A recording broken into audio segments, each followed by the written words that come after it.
So in order to download a Bitcoin wallet, you'll want to go to bitcoin.org. This is the page you'll land on. And all you have to do is decide on which wallet you want. And they have all of these different options. So they have wallets for desktop, and I think a lot of these do the best they can. I think most of them have a two-factor authentication, but I know that some of these wallets are vulnerable to SIM attacks, which means somebody calls your mobile phone carrier and pretends to be you, and they ask for a new SIM card, and then they send it out, or they get it at the store, and then they proceed to get the text notification or whatever is required to unlock these. So anytime you have your coins online, it's a little scary. There are some mobile options, some web options, but at CoinBook we really stress a hardware wallet. The main difference is that these wallets make sure that your private key is never online, and that's pretty essential. So between all of these wallets, our favorites are Trezor and Ledger, but I'm sure if you do some research, I'm sure any of these are okay, but the ones that we use most of all is a Trezor. So the advantage of a Trezor wallet is that they are very easy to set up. You don't have to download the entire blockchain or anything like that.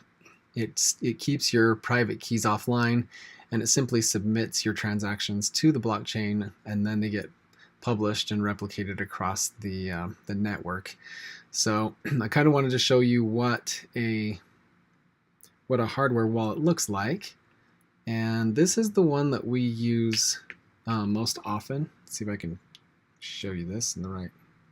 So anyway, it's a Trezor wallet, and they're essentially a brand.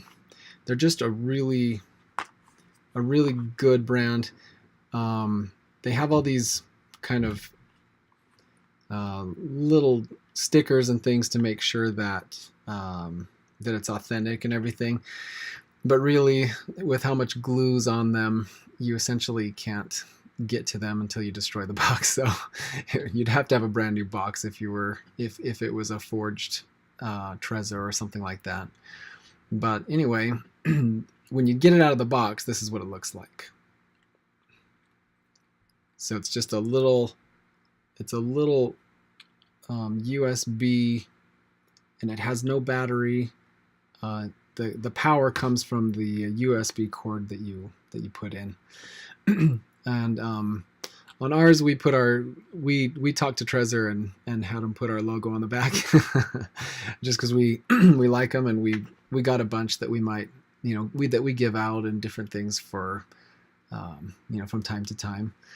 They've come out with a new model. It's called the Trezor T, and it's just a little bigger. It has a touch screen on it, but the touch screen's a little bit hokey, so we actually prefer the Trezor ones, the old ones.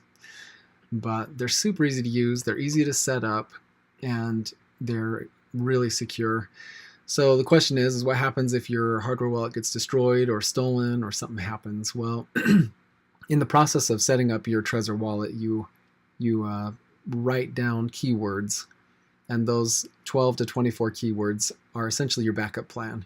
You would buy another Trezor, enter in those 12 to 24 keywords, and then your wallet's restored. So it's really, really comforting to have something that holds your private keys, but it's replaceable if it's destroyed. If it's online and your hardware is corrupted or something happens, they're toast. I mean, you'd have to figure out an expert to get in there and do their best, but it's risky. With a hardware wallet, you have way more control, and it's way safer. So that's why we recommend it.